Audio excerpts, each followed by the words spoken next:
मुख्यमंत्री द्वारा मुझे फंड मुहैया कराया गया। इसके लिए माननीय मुख्यमंत्री जी को मैं बहुत-बहुत धन्यवाद देता हूँ कि हमारे इस बुरी स्थिति में उन्होंने मुझे सहयोग किया और एक हिम्मत दिए ताकि मैं अपने पिताजी का बेहतर इलाज करवा पाएँ।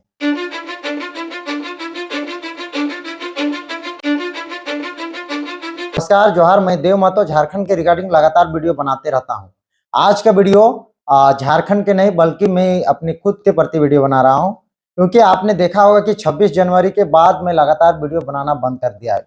हुआ यूँ क्योंकि मेरी निजी जीवन में बहुत सारी तकलीफें होने लगी। आपको मैं बताते चलूँ कि मेरी माँ पिछले 2023 से मानसिक बीमारी से पीड़ित है, जिसका इलाज रांची के Davis institute of neuro psychiatry काके ब्लॉक चौक के पास है। वहां से लगातार 2023 से माँ की इलाज होते आ रही है। उसके बाद अब वर्तमान में मेरे पिताजी का बीपी हाई होने के कारण ब्रेन स्ट्रोक हो गया। सारा जिम्मेदारी मुझ पर आ गई। मैं लगातार वीडियो आप लोग के पास नहीं पहुंचाने लगा।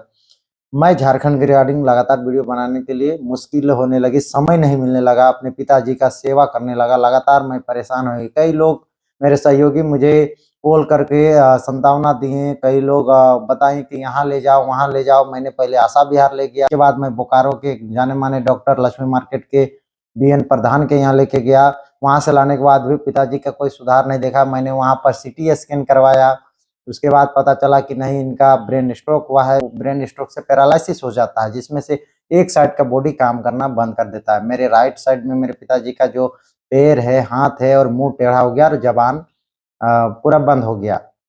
बोल नहीं पाने लगे, हाथ काम पूरा नहीं करने लगा और पैर भी पूरा काम नहीं करने लगा, जिसके कारण मैं पहली बार ऐसा बीमारी देखा था और मैं खुद परेशान हो गई। एक तरफ माँ 2023 से ब्रेन के समस्या के कारण वो बीमार चल रही, लगातार प्रतिदिन रात को दवा खाती है तो वो ठीक रहती है, जैसे ही दवा छूटता है दिक्कत हो जाती है। तो मैं लगातार 2023 से उनको दवा खिला रहा हूँ रांची का।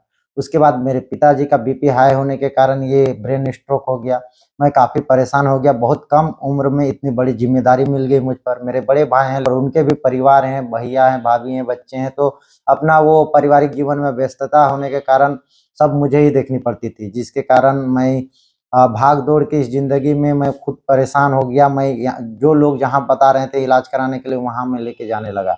मैंने हमारे क्षेत्र में एक है बनासो बिशुनगढ़ में, एक वहाँ लकवा का इलाज होता है, वहाँ मैं लेके गया। लोग जहाँ-जहाँ बता रहे थे इलाज कराने के लिए, मैं वहाँ-वहाँ लेके जाने लगा। पिताजी को ले जाकर इलाज करवाने लगा। जब मैं बनासो लेके गया, मैं बनासो से जब बनासो बिशुनगढ़ से मैं पिताजी का इलाज करवा के लाया। उन्होंने कहा कि 5 दिन आपके पिताजी बच जाते हैं तो बच जाएँगे। बनासो से इलाज करा के लाने के बाद मैं पिताजी को टाइम टू टाइम दवा देना, खाना खिलाना, तेल मालिश करना और उनका ख़्याल रखना, एक्सरसाइज करवाना लगातार होने लगी। समय नहीं मिलने के कारण मैं वीडियोज़ आप लोग तक नहीं पहुँचाने लगा।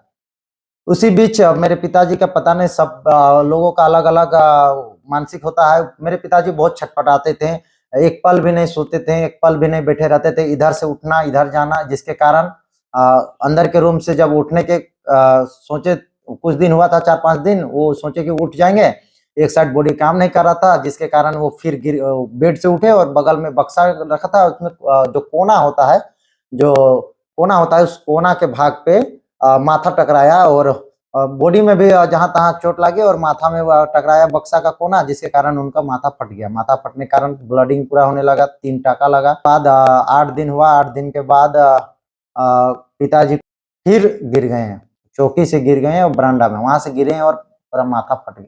माथा से खून निकलने लगा और पूरा माथा से ब्लड निकलने लगा और होश चला गया। मैं पूरा घबरा गया, मेरा फूफा के बेटा लोग घबरा गए, मेरी भाभी, मेरी माँ पूरा रोने लगी। मैं अकेला था घर में ज़िम्मेदारी सँभालने वाला, भैया गाड़ी चलाने गए थे। मैं बहुत परेशान हो गया। मैं रोया नहीं, सब लोग रो रहे थे, लेकिन मेरे अंदर में बहुत दर्द था, मैं बहुत परेशान था। मैं चिंतित था कि मेरे पिताजी बच पाएँगे कि नहीं बच पाएँगे। मैं वहाँ से तुरंत पेटरवार के अपने क्षेत्र के जो हॉस्पिटल है, वहाँ निजी हॉस्पिटल पे लेके गया, वहाँ उनका होश वापस आ गया। उसके बाद उन्होंने कहा कि मैं इसकी इलाज नहीं कर सकता हूँ, उन्होंने रेफ़र कर दिया बोकारो और रांची। हम लोगों ने सोचा कि बोकारो क्यों ले जाएँ, रांची ले गए हैं। रांची से खान-पान सब नाक से जा रहा था। मेरे पिताजी सीरियस कंडीशन में थे, डॉक्टर कह रहे थे कि नहीं, अभी कुछ नहीं कर सकते हैं। सीटी स्कैन रात को हुआ, एक्स-रे हुए, अल्ट्रासाउंड हुई और भी ईसीजी जाँच, ब्लडिंग का जाँच, ये सब जो होती है वो लगातार हो रही थी। रात भर जाँच हुई और सुबह-सुबह से दवा चालू होना शुरू हो गया। पिताजी का उसके बाद नाक से खाना जाने लगा। पिताजी उसके बाद वो थोड़ा रिकवर हुए, उसके बाद वो पिताजी मुँह से खाने लगे। लगातार 8 दिन तक हॉस्पिटल में रहे। इलाज होने के बाद मैं डिस्चार्ज होकर घर वापस आया। इस दरमियान में किसी ने आर्थिक सहयोग की बात नहीं की कि कितनी खर्च हो रही है, कहाँ क्या इलाज कराए, बनासो हो, रांची हो। उसी बीच मैं काफ़ी परेशान रहा। वहाँ से लाने के बाद पिताजी थोड़ा और भी, जब कान से ब्लीडिंग हुई थी तो कमज़ोर हो गए थे। और उसके बाद मैं बोकारो फिजियोथेरेपी के लिए लगातार एम्बुलेंस में ले जाने लगा। थेरेपी कराते थे, लाते थे, तो हम अपना पिताजी का कुछ स्टोरी वगैरह व्हाट्सएप में और फेसबुक में डाला करते थे। इसी बीच माननीय मुख्यमंत्री हेमंत सोरेन के कुछ लोगों अधिकारियों वो स्टोरी देखा करते थे। एक स्टोरी में उन्होंने रिप्लाई दिया कि क्या हुआ है। फिर मैंने बताया सारा कि मेरे पिताजी को ये हुआ है। उन्होंने कहा कि ठीक है। हमने कहा कि मैं काफ़ी अभी परेशान हूँ और आर्थिक तंगी में हूँ। पिताजी का बहुत सारे खर्च हो रहे हैं, बहुत सारे जांच, फिजियोथेरेपी और डॉक्टर्स की दवा, कुछ वेदों की दवा भी हम यूज कर रहे हैं ताकि पिताजी जल्दी रिकवर हो पाए। तो उन्होंने कहा ठीक है, आप माननीय मुख्यमंत्री के रिलीफ फंड पर एक आवेदन दीजिए। मैंने आवेदन दिया, सारा पेपर वर्क किया, मुख्यमंत्री आवास तक गया और सारा वर्क किया। अंतिम में माननीय मुख्यमंत्री के द्वारा मुझे आर्थिक सहयोग मिला मेरे पिताजी को इलाज करने के लिए। इसके लिए मैं माननीय मुख्यमंत्री जी को बहुत-बहुत धन्यवाद। माननीय सुदेश महतो जी को भी बहुत-बहुत धन्यवाद, जो उन्होंने रिम्स में मुझे एडमिट करवाने से लेकर सारा काम करवाने तक के लिए मदद की। माननीय डॉक्टर लंबोदर महतो जी को बहुत-बहुत धन्यवाद, जो उनका एम्बुलेंस मुझे फ्री सेवा मिली। बस तेल का और उनके ड्राइवर को नाश्ता पानी के लिए देना पड़ा और उनका एम्बुलेंस इन वक्त पर मेरा साथ दिया, ले जाने में भी और आने में भी। लेकिन मैं माननीय मुख्यमंत्री जी के जो लोग थे, जो आला अधिकारी थे, उन लोगों के जो जो हमारे स्टोरी देखने के बाद उन्होंने जो संज्ञान में लिए और उन्होंने कहा कि आपके पिता के इलाज के लिए मुख्यमंत्री फंड में जो रिलीफ फंड होती है इलाज के लिए, उसके लिए मैं मुहैया कराऊंगा। आप अपना सारा डॉक्यूमेंट जहाँ-जहाँ पैसे आपकी खर्च हुई है जी, मैंने सारा चीज़ किया। मैं प्रोसेस में गया, मिला, अधिकारियों से मिला, बताया, देखे वो लोग। मैं रील्स भी मेरे पिताजी का बनाया करता था, वो सारा चीज़ देखें।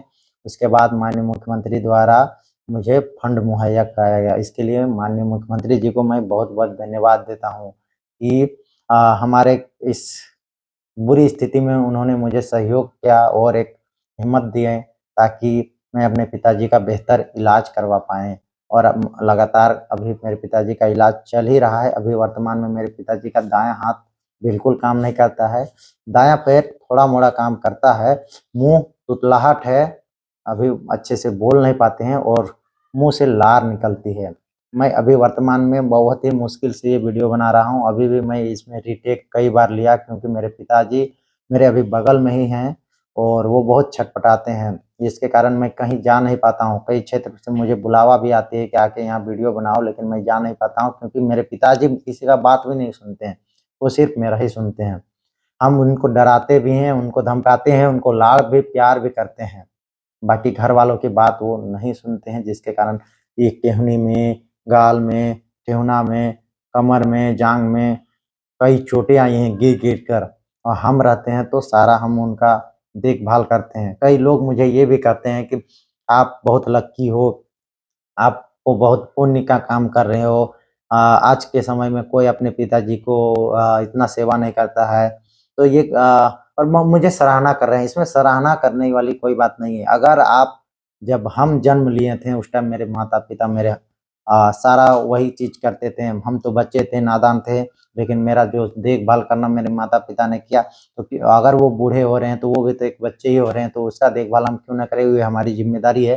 तो इस तरह की सोच होनी चाहिए। कई लोग मुझे कहें कि आप एक वीडियो बना के ये बोल देना चाहिए, बोलिएगा तो बहुत अच्छा रहेगा, हमका रील्स देखते हैं तो बहुत अच्छा लगता है। तो मैं बताना चाहूँगा कि सब लोग अपने माता-पिता का ध्यान दीजिए, सेवा कीजिए, क्योंकि आपको जो इतना होनहार, इतना शिक्षित, इतना जो अच्छा बनाए हैं तो आपके माता-पिता ही बनाए हैं। तो आप अपने माता-पिता को भी जब बूढ़े बेसहारा हो जाते हैं तो उसके लिए सहारा बनिए। और माननीय मुख्यमंत्री जी को मैं इसलिए मैं धन्यवाद देना चाहता हूँ, माननीय सुदेश जी को धन्यवाद देना चाहता हूँ, माननीय डॉक्टर लंबोदर महतो जी को भी धन्यवाद देना चाहता हूँ कि उन्होंने सुदेश और डॉक्टर लंबोदर महतो जी ने जो हमारे इलाज में सहयोग किए और आर्थिक सहयोग इलाज में हमारे माननीय मुख्यमंत्री के आला अधिकारियों ने किया। इसके लिए बहुत-बहुत धन्यवाद, जोहार। अब देखते हैं पिताजी कब तक इलाज के बाद पूर्ण रूप से ठीक हो जाते हैं, उसके बाद मैं लगातार आप लोग का तक झारखंड के रिगार्डिंग वीडियो लाता रहूँगा। जोहार।